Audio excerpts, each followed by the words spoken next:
Bonjour à tous. Diagnostic précoce, suivi. L'intelligence artificielle nous permettrait de passer à cette médecine préventive et d'abandonner la médecine curative. Oui, mais combien ça va coûter? Combien faut-il investir? Comment orienter nos politiques publiques pour prendre ce virage? On fera un état des lieux, des progrès, mais également des défis à relever dans le Tech Talk aujourd'hui de Smart Tech. Et le rendez-vous, lui, ça sera consacré à ChatGPT. Sa version 4 est absolument bluffante, vous l'avez vu. Mais sommes-nous prêts à apprivoiser ce type de technologie, ces IA qui parlent comme nous? On terminera par notre chronique Où va le web? Mais d'abord, je vous propose une interview sur ce sujet de la souveraineté numérique que l'on aborde régulièrement ici. On va regarder ce qui va et ce qui ne va pas avec le grand Jean-Marie Cavada.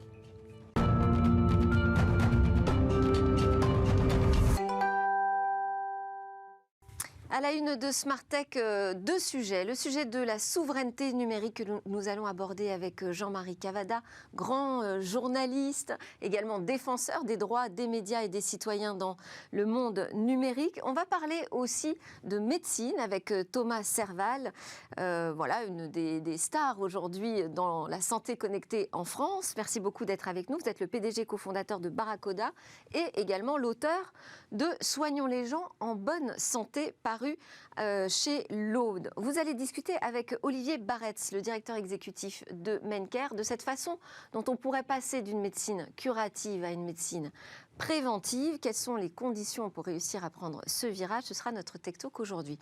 Mais d'abord, donc on va regarder ensemble, Jean-Marie Cavada, ce qui va et ce qui ne va pas en matière de souveraineté numérique. J'ai envie d'ailleurs de vous demander, mais il y a donc quelque chose qui va? Oui, il y a quelque chose qui va. Il faut quand même être un peu réaliste. D'abord, la France est une pépinière de cerveau dans le domaine de la tech, de deux manières au moins. La première manière, c'est qu'est-ce que c'est que le numérique? Ce sont d'abord des algorithmes. Qu'est-ce que c'est qu'un algorithme? Ce sont des mathématiques. Et il faut savoir que la France est un des pays au monde qui a reçu, et reçoit d'ailleurs, le plus grand nombre de prix Nobel de mathématiques qui n'existe pas, comme vous le savez, ça s'appelle la médaille Fields. Le dernier spectaculaire en France, c'était évidemment Cédric Villani, mais il y en a beaucoup d'autres avant et il y en a d'ailleurs après. On a aussi Yad Lequin, mais qui est parti travailler chez les GAFAM. Alors ça c'est le premier point. Ils existent, ils sont là, ils sont formés et je dois dire plutôt bien vraiment dans notre pays. Il y a une deuxième chose. La France est un grand pays d'ingénieurs. Et ces ingénieurs-là existent, ils sont bien formés. À partir de là commencent les difficultés. Parce que la France, et d'ailleurs l'Europe, ça n'est pas une singularité française, on a même plutôt un peu de meilleurs atouts que beaucoup d'Européens, que d'autres pays parmi les 27. Mais ce qui ne va pas, c'est une question d'organisation industrielle. Je veux dire par là que si vous êtes américain, que vous bricolez dans un garage comme l'ont fait les Steve Jobs, les Bill Gates et tous les autres, eh bien, vous êtes repéré parce qu'il y a un premier niveau de saupoudrage financier pour vous aider un petit peu à décoller quelque chose qui est fait soit par les États, soit par des commandes. Le gouvernement fédéral américain, il regarde et quand il voit émerger 2 ou 3 pousses extrêmement prometteuses, alors on passe à un système de rouleau compresseur qui s'appelle les commandes d'État. Les commandes d'État, il faut voir ce que c'est. Ce sont des dizaines et des dizaines de milliards de dollars. Ça en France, ça en Europe, nous ne savons pas le faire encore suffisamment efficacement. Il y a des plans qui sont en cours, il faut être juste. On peut parler par exemple de la BPI, qui est une on peut banque parler de la BPI qui finance en France en effet les choses, ça c'est très positif, mais c'est à l'échelle française. Oui. Hein? Et ce dont nous avons besoin, parce qu'on a pris 20 ans de retard, c'est une sorte de conglomérat de financement européen. Je prends un exemple. Les télécoms qui en ont assez de prêter leur réseau pour que les bandes passantes servent aussi à la distribution du web des grands groupes internationaux, qu'est-ce qu'ils viennent de faire? 4 groupes télécoms en Europe, Orange, Deutsche Telekom, et Telecom Italia et Vodafone par ailleurs, oui, se sont groupés et ils vont construire à Bruxelles une société commune, 25% chacun. Et qu'est-ce qu'ils vont faire avec ça? Eh bien, ils vont aller dans le domaine de la publicité ciblée. Autrement dit, on voit bien que si nous sommes capables de grouper un certain nombre d'entreprises, ils vont aussi demander aux GAFAM de payer un petit peu plus pour utiliser leur réseau. Ben, ils attaquent sur plusieurs fronts. Mais si vous prenez l'autoroute, vous payez. Ouais. Si vous prenez le courrier de la Poste, vous payez. Pourquoi les bandes passantes que les télécoms et les consommateurs de télécoms, c'est-à-dire vous et moi, payons, ne seraient-ils pas aussi payants pour ceux qui envoient, je dirais, Après, des est-ce qu'il faut services? faire payer plus ceux qui utilisent plus? Bon, c'est Si on était raisonnable, ça servirait d'abord à diminuer les marges quand même extravagantes que les monopoles américains et chinois d'ailleurs sont en train de développer. Moi, je ne suis pas du tout contre le numérique, ce serait absurde. Je suis contre les monopoles qui ont fait beaucoup de dégâts en Europe et ça, c'est ce qui ne va pas. Alors aujourd'hui, vous êtes le président d'IDF Rights, donc Institut des droits fondamentaux numériques, et vous avez reçu récemment notre ministre du numérique, Jean-Noël Barrot, pour lui exposer justement ces sujets, pour lui dire, voilà, aujourd'hui, quel est l'état des lieux, et voilà ce qui ne va pas en matière de souveraineté numérique. Qu'est-ce qu'il a répondu? Alors d'abord, je ne lui ai pas exposé grand-chose, parce que le débat était mené par Isabelle Schepanski et par Guillaume Gralet, deux bons spécialistes du numérique. Absolument. Et d'autre part, il n'a pas besoin qu'on lui expose. Je crois quand même qu'à son ministère, et d'ailleurs je trouve que sans faire de publicité qui n'est pas mon affaire, l'homme a de l'intérêt parce qu'il n'appartient à aucune chapelle. Et par conséquent, il a reçu à peu près tout le monde, c'est ce que me disent les gens de la tech, hein, et puis il s'est fait une idée. Et en réalité, ce qui ne va pas, il le dit d'une façon extrêmement diplomatique. Vous êtes en accord Oui, sur le diagnostic? Ah, le diagnostic, oui. Le diagnostic, oui. La solution, eh bien, c'est pas très compliqué. C'est une sorte de conglomérat d'investissement massif. Il faut rattraper 20 ans de retard dans les 5 ans qui nous restent, à peu près, avant qu'une nouvelle génération ne déferle vraiment, qui est, vous allez en traiter tout à l'heure, c'est-à-dire les robots, d'une part, et, le soubassement de l'intelligence artificielle, et vous verrez qu'à ce moment-là, le web sera presque aussi ancestral que le vélo par rapport au bolide de course. Et donc, on est dans une très grande révolution. Très grande révolution. C'est pas une évolution. C'est une révolution. Mais les révolutions, elles ont un avantage. C'est le pont d'Arcole de Napoléon. Si vous savez où vous voulez aller, vous allez vous épargner un certain nombre d'étapes qui, au fond, aujourd'hui, ne nous permettront pas de rattraper les monopoles. On peut toujours les réguler, ça c'est en cours, on peut en parler. Mais qui nous permettrait de faire un grand bond en avant. C'est-à-dire l'intelligence artificielle, c'est-à-dire tout ce qui est de l'univers du quantique et tout ce qui est de l'univers du robot, qui posera d'ailleurs des problèmes très importants, mais je suppose que vous en parlez tous les matins et tous les soirs. Alors, sur la question de la régulation, il y a ce sujet aussi du transfert des données. Transfert des données des Européens vers les États-Unis avec un nouveau cadre qui est proposé par l'administration Biden à la Commission européenne. Jean-Noël Barrot déjà nous dit que lui-même est un peu sceptique, comme la Commission européenne des droits numériques. Quelle est la position d'IDF Rights à ce sujet? Alors notre institut, qui est peuplé essentiellement de juristes et de gens notamment qui viennent de la Cour de justice de l'Union européenne, M. Spitzer par exemple, ou d'autres, eh bien notre institut a une position assez simple. Tout ça doit rester des outils de l'homme. L'homme ne peut pas devenir le smartphone de son smartphone, la tablette de sa tablette, l'ordi de son ordi. C'est le cerveau humain qui doit commander. Et on est presque à la frontière là d'une interpellation terrible. Est-ce que c'est le robot qui va me commander en amont pour organiser mes désirs et mes comportements, en aval pour me faire exécuter ce qu'il veut que j'exécute, etc. Et donc c'est vraiment quelque chose de très important. Ce que nous voulons, nous, c'est avoir une influence sur les lois qui se préparent dans les gouvernements et dans les parlements, de façon à ce qu'on les aide à, je dirais, mettre l'homme au centre du commandement de cette affaire. Ça, c'est le vrai problème. Vous avez fait une allusion tout à l'heure. Parce que sur cette question du transfert des données... Et j'allais y venir, justement. À l'extérieur de notre territoire, c'est une question de souveraineté numérique. Mais aujourd'hui, il y a plusieurs voix. Tout le monde n'est pas à l'unisson en Europe sur ce sujet. C'est normal dans cette affaire, puisque c'est une union. Et l'union, comme chacun sait, ça vit beaucoup de la diversité. Donc, ça ne me frappe pas énormément. Hein. La nature du problème, elle est assez simple. À 2 reprises déjà, un accord qui gérait le transfert des données transatlantiques, ça veut dire dans un sens et dans l'autre aussi. Sauf que naturellement, c'est largement le transfert des données européennes, 85% à peu près, vers les États-Unis et les 15 qui restent vers les pays d'Europe. Ces 2 textes ont été invalidés par la Cour de justice de l'Union européenne. Pourquoi? Parce qu'ils ne garantissaient pas le même niveau de protection des individus, de protection des données individuelles, vos données, mes données, la privacy, comme on dit, que le RGPD règlement général de protection des données, auquel nous avons travaillé avec certains amis au Parlement européen, l'exigeait. Autrement dit, c'était un peu félon, quoi. Oui. C'était vraiment tout à fait déséquilibré. Ces 2 textes ont été annulés. Le dernier en 2020. Un nouveau texte a été négocié. Négocié est un grand mot. A été, je dirais, instillé à un moment de grande fragilité de l'Europe du point de vue de sa souveraineté énergétique. M. Biden, en mars, est arrivé à Bruxelles et a fait admettre... j'allais dire degré ou de force, en fait c'était degré, il n'y a pas eu de coup de force là-dessus, si ce n'est intellectuel, a fait admettre qu'un nouvel accord pouvait se faire sur une base un tout petit peu moins violente que le précédent accord. Ça veut dire qu'il y a des instruments de recours qui sont dans le texte en question, si jamais il y a une curiosité trop grande et abusive des services américains. Mais de toute façon, on est dans un déséquilibre terrible quand même en faveur des États-Unis et au détriment des données personnelles des Européens. De leur côté, les plateformes américaines menacent de retirer une partie de leurs services si on ne signe pas cet accord. Avant d'en arriver là, laissez-moi quand même vous dire que nous sommes, d'une certaine manière, vassalisés par un document très important qui s'appelle l'extraterritorialité américaine. Ça veut dire qu'un service, et notamment un service de renseignement, avec ou sans l'accord d'un juge, avec l'accord d'un juge quand il est borderline, sans l'accord de façon usuelle, peut aller chercher dans n'importe quelle grande entreprise européenne les données de recherche dont il a besoin. Autrement dit, c'est une sorte de légalisation de l'espionnage des Européens, et ça n'est pas acceptable.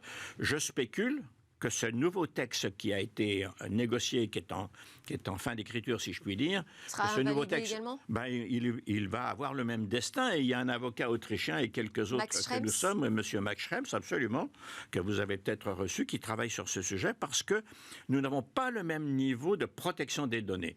Les Américains ne se soucient pas beaucoup de la protection des données individuelles, ni celle des Américains, et encore moins des Européens, évidemment. Et le problème, c'est qu'on ne voit pas tellement l'issue derrière ces textes. Il faut se mettre à l'abri de la loi d'extraterritorialité américaine, mais ça, c'est pas de mal à veille et c'est pas très facile. Non, c'est sûr. Je voulais vous interroger aussi sur les arbitrages douloureux dont parle Jean-Noël Barrot, en disant que, par exemple, sur le S-Data Hub, d'avoir confié la solution technologique à un acteur américain, Microsoft pour le désigner précisément, ça fait partie des choses parfois qu'il faut faire parce qu'on n'a pas forcément ce qu'il faut sous la main en Europe. C'est une réalité, c'est arrivé comme ça, mais je pense aussi qu'on manque un tout petit peu de courage, de clarté politique. Oui. Songez que... Surtout que ça s'est fait un petit peu à la va-vite, tout ça. Non, mais c'est vrai. Je ne saurais pas dire comment, je n'étais pas dans le système, je ne saurais pas dire comment ça s'est fait, mais en tout cas, oui, on est allé probablement au plus facile. Ouais. Vous savez, on critique beaucoup les gouvernements, mais je voudrais dire aussi que les grandes entreprises se mettent à l'abri de toute éventualité de dysfonctionnement parce que Google s'est réputé sûr, je n'ai pas dit safe, c'est réputé sûr du point de vue technologique, ou bien les autres, Amazon et tout ça, Microsoft avec sa filiale de service. Mais en réalité, tout ce qui est de l'administration, qui concerne les données, devrait avoir développé des entreprises françaises et européennes. Il faut un Small Business Act, premièrement, et il faut une préférence européenne par rapport à la préférence américaine. Merci beaucoup, un Small Business Act. Merci beaucoup, Jean-Marie Cavada de l'IDF Rights, donc Institut des droits fondamentaux numériques. C'est l'heure de notre talk, on va parler de médecine, mais médecine à l'heure de l'intelligence artificielle, bien sûr. On voudrait cette médecine plus préventive que curative. Alors, il paraît que les technologies sont là pour ça, mais ce n'est pas si simple. Il ne suffit pas d'un claquement de doigts. Il va falloir regarder comment procéder de manière attentive avec Thomas Serval. On en parle, le PDG cofondateur de Barracoda. Vous concevez, vous développez des objets connectés pour la santé, particulièrement pour la salle de bain. On vous a d'abord connu pour la brosse à dents connectée. Vous avez aussi sorti un miroir intelligent qu'on a découvert ensemble d'ailleurs. Vous étiez en direct avec nous depuis le CES de Las Vegas, mais vous avez comme ça tout un panel d'objets connectés pour la santé et vous venez de publier cet ouvrage « Soignons les gens en bonne santé vers la médecine longitudinale » qui est sorti il n'y a pas très longtemps, le 3 février aux éditions de l'Aube. Vous allez discuter de ce sujet avec Olivier Barretz, directeur exécutif exécutif de Mencare. Bonjour Olivier, vous êtes connecté avec nous à distance, éditeur de logiciels de santé. Vous accompagnez dans leur transformation numérique les hôpitaux. Et je précise que Mencare a été racheté par DocaPost, la filiale numérique du groupe La Poste, en janvier. Autour de cette table est resté avec nous Jean-Marie Cavada. Donc Jean-Marie Cavada, je ne vous présente plus, si ce n'est que vous êtes aujourd'hui président de l'IDF Rights, donc Institut des droits fondamentaux numériques. Évidemment, on a parlé ensemble de la question de la souveraineté numérique, Jean-Marie Cavada. Elle se pose aussi sur les questions de santé, donc vous pourrez intervenir quand vous le souhaitez dans ce débat. Déjà, une première question pour vous, Thomas, qui êtes avec moi en plateau sur ce sujet. L'idée principale que vous développez dans votre livre, c'est qu'il faut investir davantage dans la prévention. Davantage dans la prévention, mais il faut investir combien et qui doit investir ? Alors, c'est une excellente question. Alors, il faut investir dans la prévention parce qu'aujourd'hui, sur l'ensemble des dépenses de santé, aujourd'hui, la prévention représente à peu près 2% de l'ensemble des dépenses de santé. On considère, avec les économistes les plus réputés du domaine, que pour qu'il y ait un moindre coût des dépenses de santé, il faudrait que ces 2% deviennent 30%. Alors pourquoi ? Parce que c'est assez évident. Hein. Si on peut éviter de soigner quelqu'un, c'est derrière lui donner des médicaments. Ces médicaments coûtent une fortune, de plus en plus cher à chercher, de plus en plus difficile. Ils génèrent eux-mêmes une protection contre eux-mêmes. Donc en fait, c'est une course finie. On finit par prendre des médicaments contre les effets secondaires de ces médicaments. Donc la spirale de la dépense de santé, elle est infinie. Et donc, en fait, effectivement, on peut continuer à aider les gens à vivre bien. On se rend compte que les gens vivent plus vieux, mais pas plus longtemps en bonne santé. En fait, c'est véritablement la partie de la vie où on est soigné. En général, la fin de vie, on est soigné, qui s'étend, mais pas la vie en bonne santé. Et donc, quelque part, pour y arriver, il faut repartir sur la base de la médecine. Je vais vous donner 2 exemples un peu basiques, mais si les gens se lavaient les mains 7 fois par jour, 90% des maladies dans le monde disparaîtraient. Ah bah ça, c'est au moins une mesure qui ne coûte pas beaucoup d'argent. Un peu d'eau, l'eau qui devient une ressource rare, ça sera peut-être un sujet. Mais... Et donc, en fait, c'est vrai ça, que... Là, ça veut dire, si je parle des politiques publiques, on reste dans le sujet de la prévention comme on le fait aujourd'hui, avec des messages Alors justement, nous rappelant qu'il est nécessaire de se laver les mains, quoi. C'est un peu Google dans le marketing, c'est tout d'un coup, on peut mesurer. En fait, ce qui est nouveau depuis 20 ans, c'est que, qu'on le veuille ou non, et pas pour notre santé, on s'est équipé d'appareils digitaux numériques qui, finalement, permettent de mesurer les choses. Donc, par exemple, vous le disiez, on a commencé chez Barracoda dans la brosse à dents, et en fait, on interviewait les gens, on leur disait, est-ce que vous brossez assez les dents ? Alors, ils disaient... Oui, moi je fais 1 minute 30. En fait, c'était 30 à 45 secondes. Donc déjà, on a un biais, quand on mesure nous-mêmes, on mesure mal. Et puis après, quand on est parent et qu'on veut voir si les enfants se brossent les dents, en fait, on pense qu'ils se brossent soit très mal les dents, à peu près on dit qu'ils ne se brossent pas les dents alors qu'ils le font un petit peu, ou on surdimensionne, donc la mesure est biaisée déjà. Donc le premier des piliers qui existe aujourd'hui technologiquement disponible, c'est la capacité d'avoir de la donnée disponible, objectivable. Et ça permet déjà de créer un des piliers sur lesquels on va construire ce que j'appelle la médecine longitudinale, c'est-à-dire une médecine qui est basée sur l'évolution d'un certain nombre de grandeurs. Et on n'a pas besoin d'aller dans le médical pour avoir des effets de santé. Et ça, c'est important, parce qu'aujourd'hui, on pense médecine, on pense hôpitaux, on pense des médicaments, etc. Mais effectivement, si on revient au basique, c'est-à-dire l'hygiène, qui a été largement oubliée.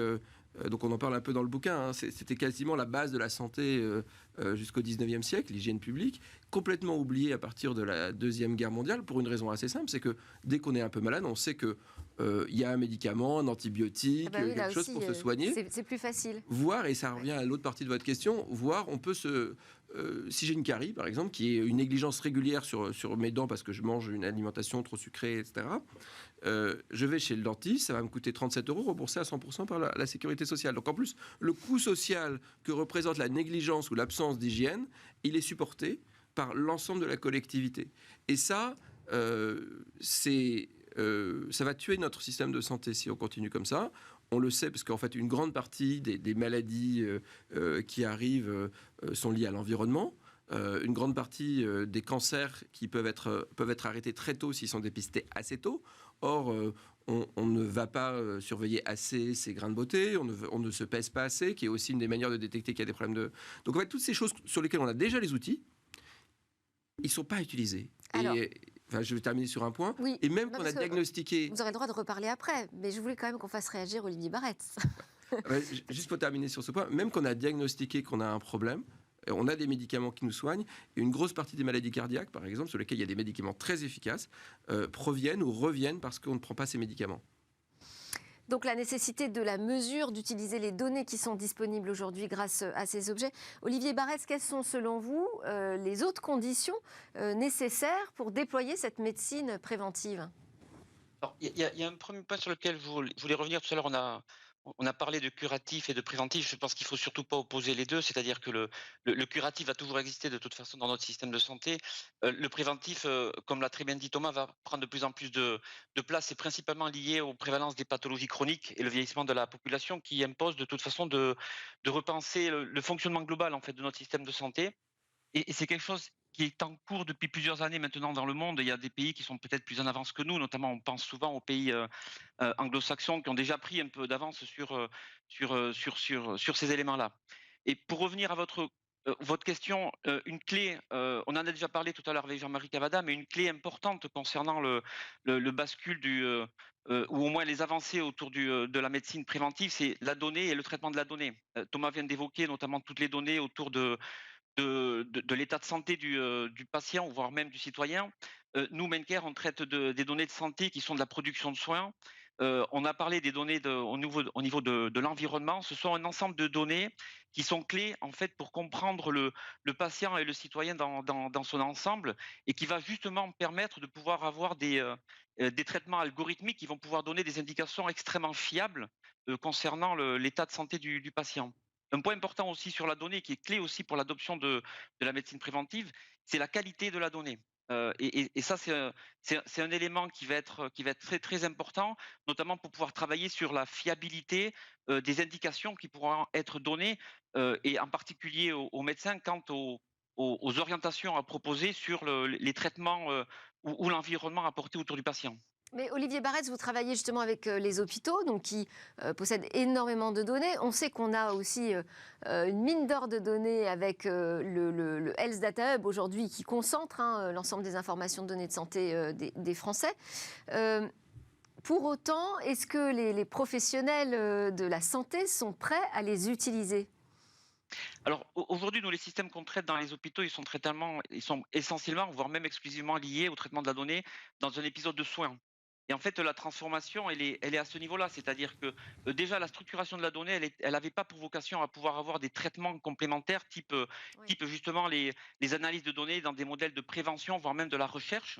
Et donc, c'est là où intervient effectivement des éléments de transformation déjà dans nos systèmes d'information. Le Health Data Hub est effectivement un exemple. Il y a le consortium Agoria aussi qui a été créé pour pouvoir traiter de ce genre de données.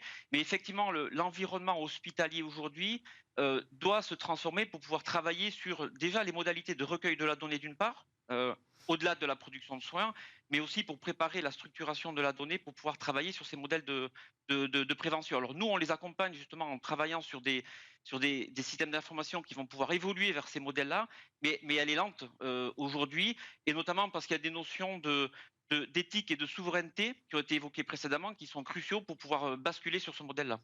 Oui, parce qu'il y en a d'autres qui possèdent beaucoup de données de santé, en tout cas de plus en plus. Ce sont les big tech qui n'ont pas finalement vraiment de problème de modèle économique pour l'instant. Alors qu'en France, j'imagine, quand on est une start-up dans la santé connectée, la question du modèle économique, c'est crucial. Alors, c'est clair qu'aujourd'hui, le modèle économique de la prévention souffre un peu comme le Minitel avait souffert de l'Internet ou a fait souffrir l'Internet. C'est qu'en fait, notre système fonctionne trop bien pour justifier que la révolution qui est nécessaire à notre souveraineté en matière de données de santé se mette en place. Donc, on est dans une sorte de paradoxe d'être trop bon dans ce qu'on fait pour pouvoir tout remettre en cause. Et ça, c'est un paradoxe qui est mortel, puisqu'on l'a vu comment le Minitel a ralenti le débarrage de l'Internet en France. On souffre de la même chose, parce que quand vous êtes malade, aujourd'hui, le système du tiers payant, qui est merveilleux, vous payez un tout petit peu en tant que citoyen, l'État paye un petit peu ou beaucoup en tant que rembourseur principal, et les mutuelles payent le reste. Et donc, en fait, dans cette division du coût total de la santé, le citoyen n'a absolument aucune conscience au moment où il consomme le soin, qui est en général malheureusement trop tard, puisque c'est quand il est malade qu'il le consomme, du coût réel de ses comportements. Mais ça, je dirais, c'est notre modèle économique, c'est notre modèle social, en fait, dont vous parlez, donc qui étouffe aujourd'hui, vous nous dites, l'innovation dans ce domaine. Mais il y a le modèle économique des big tech, aussi qui pose problème, j'imagine. C'est face à eux que vous êtes. Parce Alors- que qui vend des montres connectées qui mesurent nos données de santé aujourd'hui? Principalement Apple. Alors, le paradoxe, c'est qu'il y a plein de fois où je pourrais vous dire que les big tech posent problème. En fait, dans le domaine de la santé en Europe, c'est nous le problème. Il y a des domaines où il y a des endroits où on a des problèmes, Ouais, et pour on vous, peut dire que c'est de la faute des big c'est tech, pas la etc. plus C'est un peu importante facile. concurrence. Mais aujourd'hui, c'est l'absence de débouchés et de grands programmes qui vont permettre de faire le lien entre, d'un côté, les données d'usage, c'est-à-dire comment je me comporte, et les données de santé qui sont bunkerisées pour de bonnes raisons dans un univers où soit on est dans le bien-être, soit on est dans la santé. Si jamais on rentre dans la santé, on rentre dans une régulation qui est extrêmement lourde et qui ralentit l'innovation, parce que quelque part on doit offrir des garanties importantes aux personnes. Et je ne remets pas en cause le besoin de garantie de confiance. Vous accédez par exemple au S-Data Hub, aux données qui sont aujourd'hui centralisées? Non. Pour Mais en vos fait, travaux? nous, Non. ce qu'on a besoin, c'est surtout de faire un lien entre les données de santé, c'est ce qui se passe quand on va pas bien, et les données d'usage, ce qui se passe quand on va bien. Ouais. Et c'est ça qui va faire avancer la science. Ouais. Et cette transversalité nécessite de repenser les modèles. Et dans un modèle qui est déjà exsangue, qui souffre au quotidien, et je parle j'ai discuté de mon livre avec justement des médecins qui me disaient « Ce que tu dis, c'est génial, mais nous, au quotidien, nous les médecins, on n'a juste pas le temps. » Et en fait, dans un modèle qui souffre déjà d'une grande précarité, la transformation nécessaire nécessite un investissement majeur. Dans le livre, on propose d'ailleurs de faire en sorte que la prévention devienne une compétence européenne. Personne ne porte ce sujet en Europe. On s'est rendu compte que la santé n'était même pas une compétence européenne pendant le Covid. Donc quelque part, c'est un sursaut d'un continent cohérent au niveau des valeurs qui est nécessaire.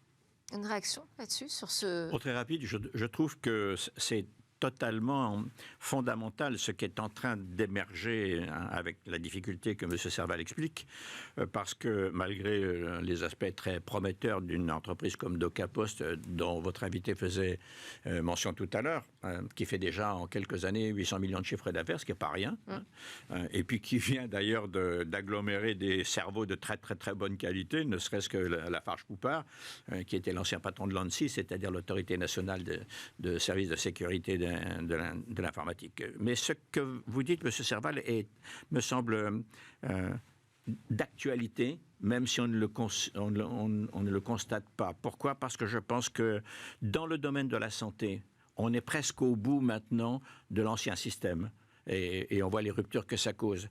Et comme pour l'économie énergétique, comme pour le climat, comme pour le comportement dans le travail, je pense que la santé va devoir être prise en main par une self-sobriété des individus qui consiste à s'occuper de soi quand on est en bonne santé pour ne pas perdre ce capital, ou en tout cas le plus tard possible. Et on le voit bien, maintenant on y arrive, mais il faudrait des campagnes et une pédagogie énorme pour cette affaire, parce qu'on n'a pas conscience, quand je vais bien, je vais bien. Non, je vais bien parce que je m'occupe de moi. On va donner le dernier mot à Olivier Barretz, qui peut-être vous avez envie de nous parler, je ne sais pas, parce que comme vous vous occupez de cette transformation des hôpitaux, vous vous adressez aussi ce sujet très délicat de la cybersécurité. La nécessité de protéger nos données de santé, c'est une évidence. Les budgets des hôpitaux en matière de cybersécurité, bon... il y a le temps de se mettre à niveau, mais enfin, on est loin, mais on avance, ça progresse. Est-ce qu'aujourd'hui, ça peut être un frein au développement de cette médecine davantage pilotée par la donnée? En fait, comme ça a été dit précédemment par Thomas Serval, l'enjeu à un moment donné va être de pouvoir croiser des données qui viennent d'environnements différents. Alors, nous, Maincare, avec DocaPost, on traite les données à l'intérieur de l'hôpital. Thomas Serval traite des données d'environnement de vie. Et l'intérêt de la médecine préventive va être de pouvoir croiser l'ensemble de ces données. Et donc, bien évidemment, on touche à l'intime du patient et du citoyen, et la sécurisation de la donnée est clé à ce niveau-là, et notamment pour pouvoir travailler sur l'adoption.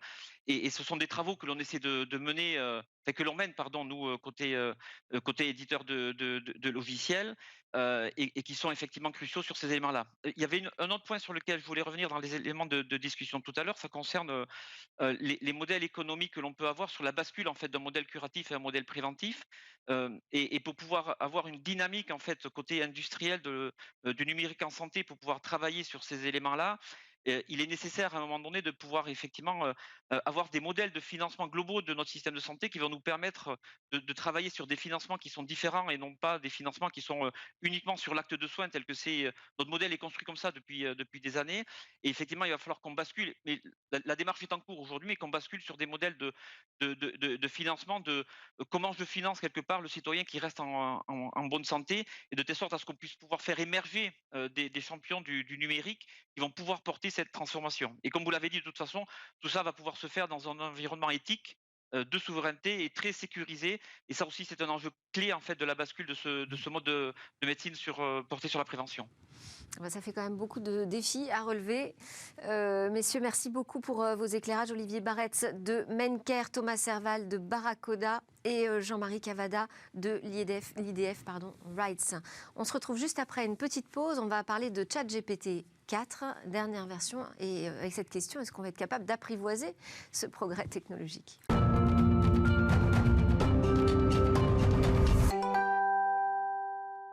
Vous êtes de retour sur le plateau de Smart Tech, votre émission quotidienne sur le numérique, les technologies, l'innovation.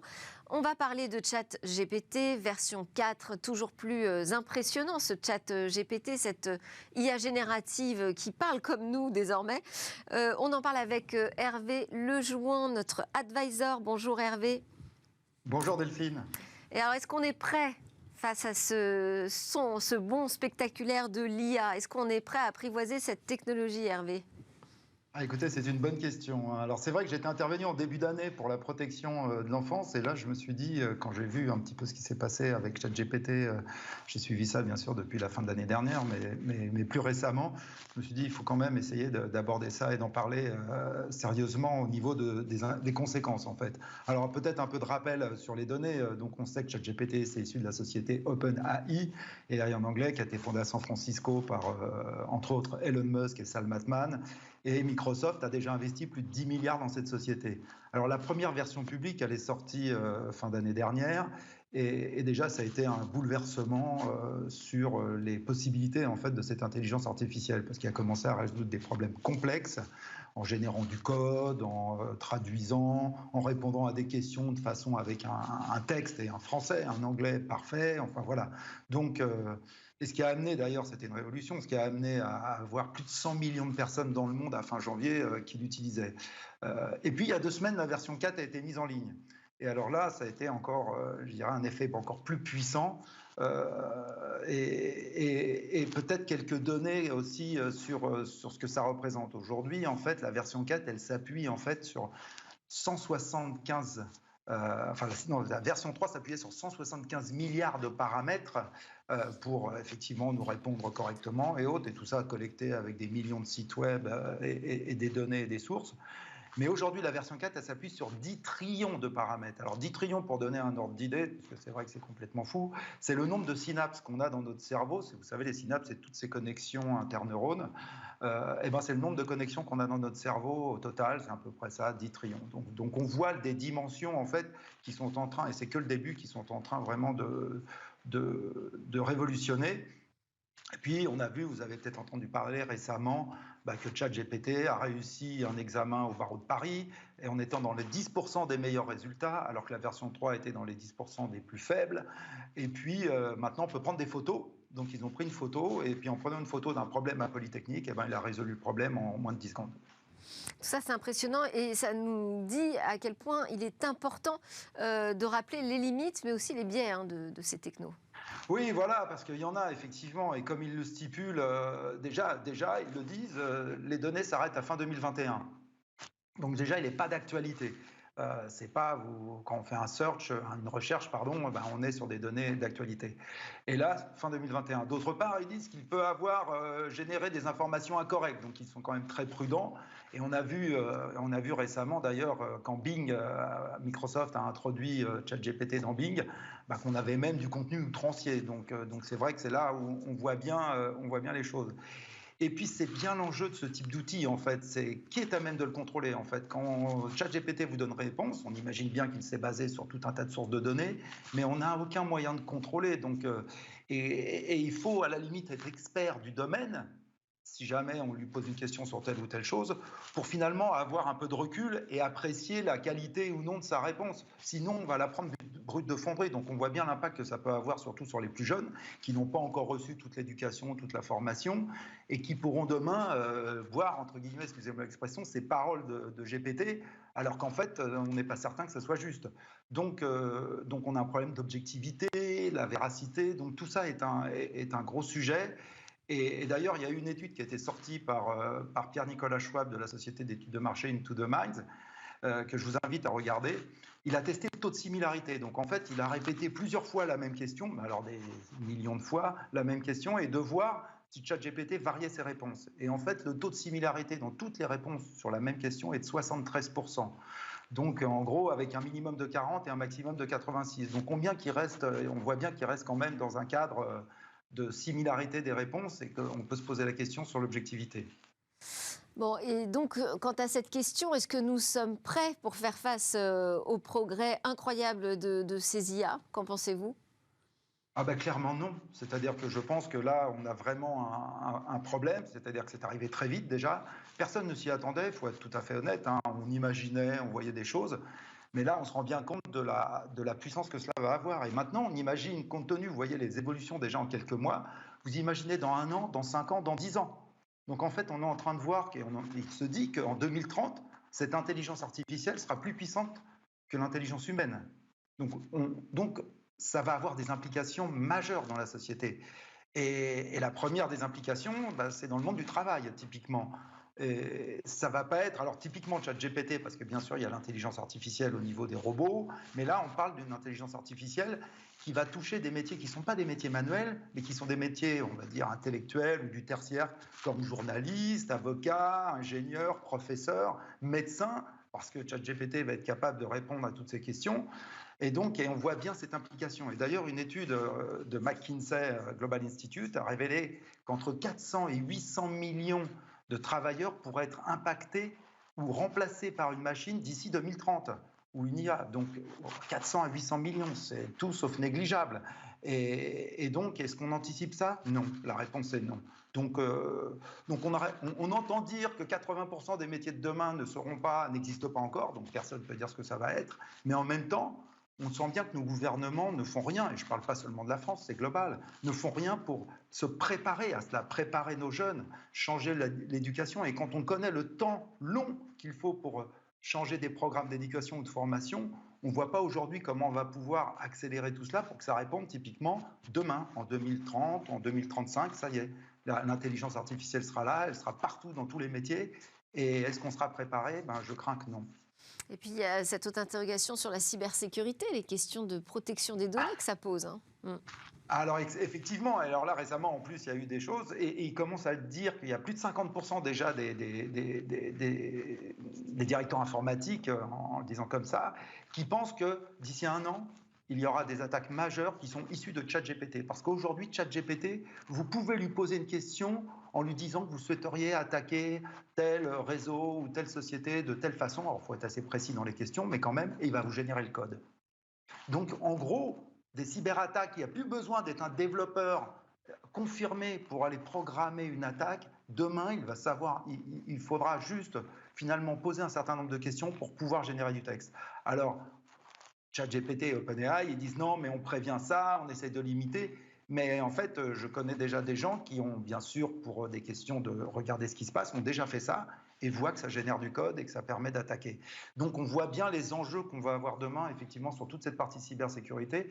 Et ça va toucher tout le monde. Là, c'est global. Et en plus, comme il est dans plus de 100 langues, on voit bien qu'il n'y a plus de limite. C'est-à-dire que c'est pas, oui, avant, c'était majoritairement l'anglais et quelques langues en Europe ou autre. Voilà, non, c'est déjà disponible en 100 langues. Et ce n'est que le début. Et on verra si ça fait partie des sujets qui seront bien abordés au FIC, au Forum international sur la cybersécurité, où nous serons d'ailleurs tous les deux début avril. Absolument. À Lille. Absolument. On observera ça de près. Merci beaucoup Hervé Lejouan, advisor. À suivre notre chronique dans Smart Tech. Où va le web?